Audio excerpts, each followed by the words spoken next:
Tudo bem, alunos? Sou Viviane Soares, professora de História, e estou hoje aqui para trazer um tema interessante para a sua aula. O nosso tema é revoltas separatistas. No seu PET vai vir assim, ó, Inconfidência Mineira e Conjuração Baiana. É porque essas duas revoltas, né, tanto a Inconfidência Mineira quanto a Conjuração Baiana, elas ficaram conhecidas como revoltas separatistas. Daqui a pouco você vai entender o porquê que elas foram chamadas assim. Vamos lá? Então, olha, na aula de hoje, duas importantes revoltas separatistas, né, vão ser aí o nosso tema, Inconfidência Mineira e Conjuração Baiana. Espera-se que ao final dessa aula você tenha compreendido como as ideias iluministas e os movimentos liberais estiveram ligados às revoltas anticoloniais no Brasil e como também, né, essas revoltas estiveram ligadas ao nosso processo de independência. Então, primeiro a gente vai contextualizar, né, de que momento eu estou falando, o que estava acontecendo no Brasil neste momento em que nós vamos fazer a aula de hoje. Então, olha, o Brasil era uma colônia pertencente a Portugal. Nesse período em que essas revoltas acontecem, quem está governando o Brasil é a Dona Maria, que depois foi até apelidada de a louca, né, por problemas aí emocionais que ela teve. A Dona Maria governava o Brasil, né? E nesse período em que ela estava governando, algumas ações foram tomadas, né? Principalmente com relação à arrecadação de impostos. Então, a Dona Maria, primeiramente, ela proíbe o desenvolvimento de manufaturas no Brasil, né? E essa proibição é um meio de impedir uma autossuficiência da colônia, né? E fazer com que ela diminua o consumo de produtos portugueses. A gente tem também por parte dela a cobrança de dívidas, né? Como, por exemplo, a derrama. A derrama foi um tipo de imposto compulsório, né, que foi desenvolvido pelo Marquês de Pombal, que era o primeiro-ministro do rei anterior, que era o Dom José, né? E quando o Marquês de Pombal criou a derrama, era um meio de garantir a arrecadação, né, da metrópole sobre a colônia. É porque a principal fonte aí de riqueza, né, da colônia era a extração do ouro, mas os impostos pagos para a coroa portuguesa referente à extração do ouro estava diminuindo muito. Era cobrado um imposto chamado quinto, e esse quinto diminuiu. A diminuição dessa arrecadação, né, estava muito relacionada à decadência mesmo da produção aurífera, mas a coroa portuguesa, não entendendo isso, ela cria outra forma de cobrar, né, imposto, que é a derrama, que se por 2 anos consecutivos a arrecadação não chegasse aí a aproximadamente 1.500 quilos de ouro, né, se não conseguisse essa arrecadação, seria feita uma cobrança compulsória, né, então as pessoas poderiam ter seus bens confiscados, poderiam usar-se de violência também para cobrar a derrama.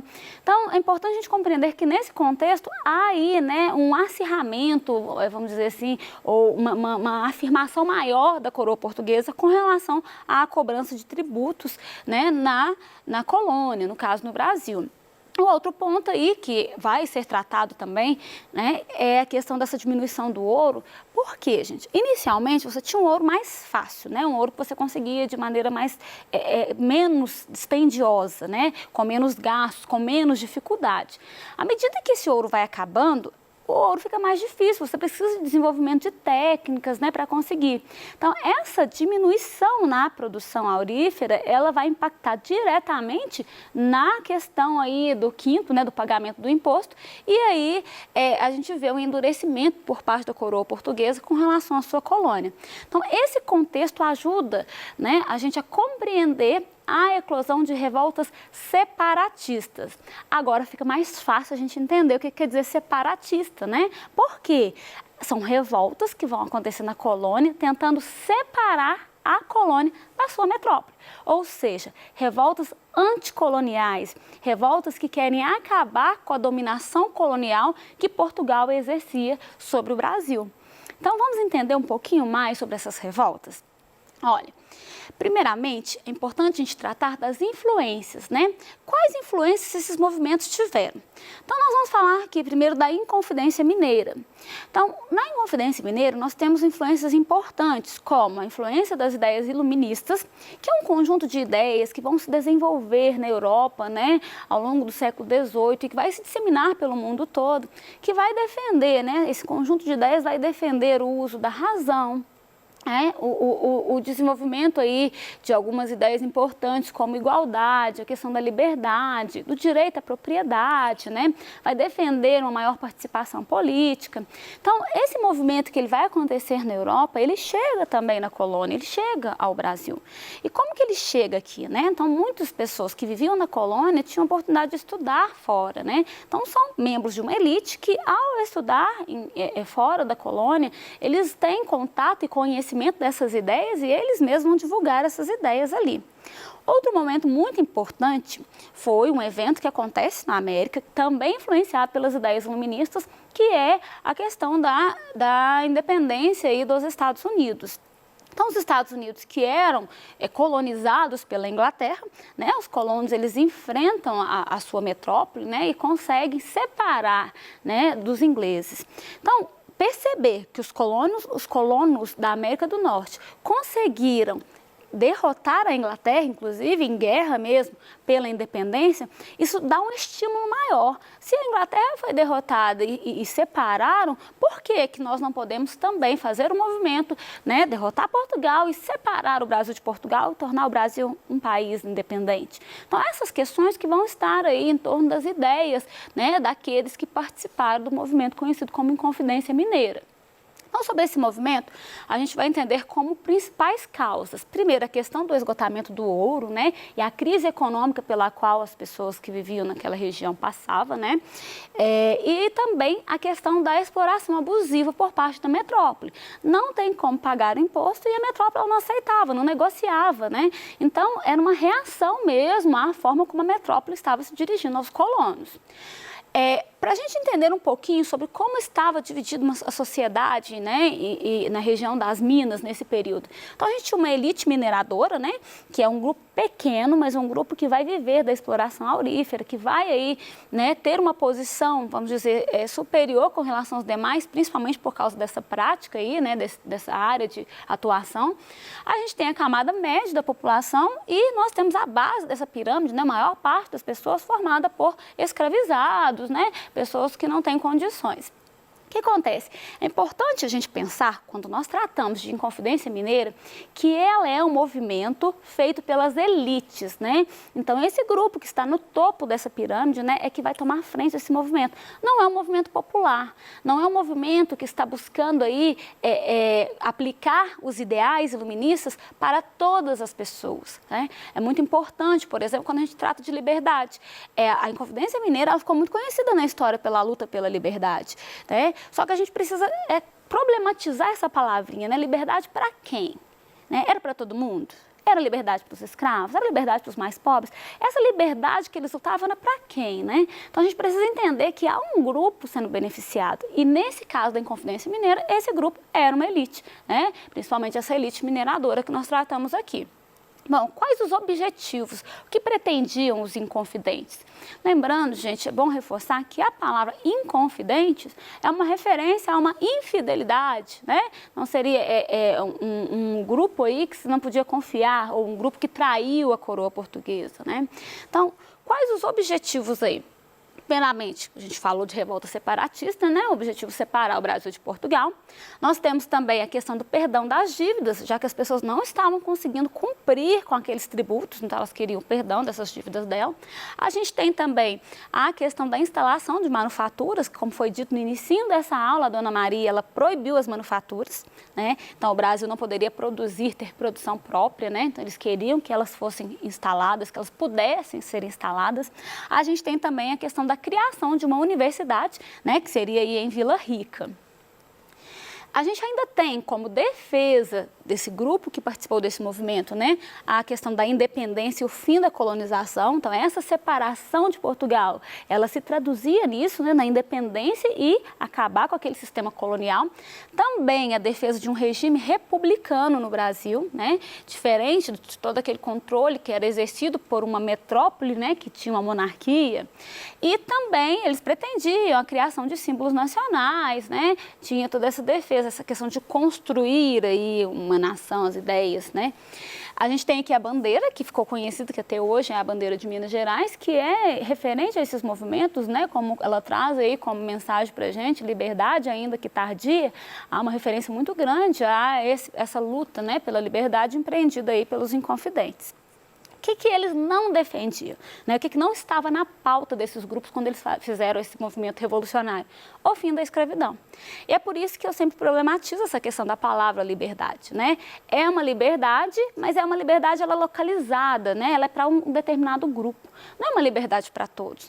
E por que eles não defendiam a escravidão? Por que eles não conseguiam colocar a questão da escravidão na pauta aí, né, desse movimento? Porque muitos daqueles grupos eram proprietários de escravos, né? E como que eles iam aí, então, acabar com esse processo de escravização dessas pessoas se eles dependiam do trabalho do escravizado? Então, por isso não fez parte da pauta desse movimento revolucionário. Sobre a revolta, gente, havia aí, né, acordos, né? Então eles conversavam, eles tinham reuniões em que eles definiam os caminhos. E uma das ideias é que ela fosse realizada no dia da cobrança da derrama, né? Quando fosse o dia de cobrar a derrama, eles iriam iniciar o movimento. Né? Então essa revolta ela iniciaria em Ouro Preto e a partir dali ela se espalharia para o restante aí, né, da região de Minas Gerais, mas ela não deu certo, né?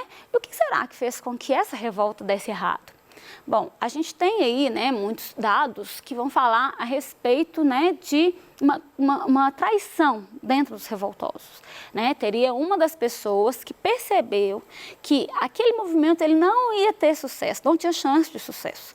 Então, nessa ideia aí, essa pessoa, né, que é o Joaquim Silvério dos Reis, ele vai denunciar o movimento tendo como intenção o alívio das suas dívidas. Então, ele vai denunciar o movimento para, né, representantes da coroa portuguesa e em troca ele teria o perdão das suas dívidas.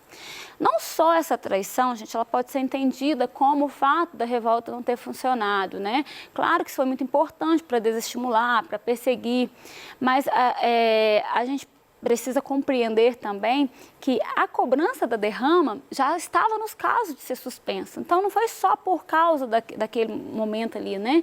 Como já tinha percebido como que a derrama ela estava causando aí conflitos, já havia aí iniciativas, né, visando acabar com a cobrança dessa derrama. Mas o fato é que de posse de informações sobre pessoas envolvidas nesse movimento, né, representantes da coroa portuguesa, a força militar vai começar a investigar, né, chegar até os revoltosos para poder punir esse movimento, porque é sempre, nesse tipo de situações, é sempre buscado uma punição exemplar, né, para que outras pessoas não façam o mesmo. Então, foi realizada uma devassa, né, a palavra devassa, ela quer dizer uma investigação, um inquérito, né, tentar entender quem estava envolvido, o que aconteceu, né. A partir disso, né, a gente vai ter aí interrogatórios com esses inconfidentes e, posteriormente, o julgamento. No caso da Inconfidência Mineira, 11 dos acusados foram condenados à morte. Os outros foram mandados para degredo. Mas o desenrolar daquele processo todo, apenas um foi de fato morto, né? Que foi o Tiradentes. E há muitas defesas de que, porque ele era o mais simples, o mais humilde entre tantos os outros que estavam no movimento, ele foi morto, né? Esquartejado, seu corpo foi exposto como uma forma aí de servir de exemplo para que outros movimentos não acontecessem também. Próximo movimento que nós vamos trabalhar hoje é a Conjuração Baiana. Esse movimento também ficou conhecido como a Revolta dos Alfaiates. Daqui a pouco você vai saber por quê. Mas, inicialmente, vamos pensar nas causas, né? Então, a gente tem a questão da decadência de Salvador.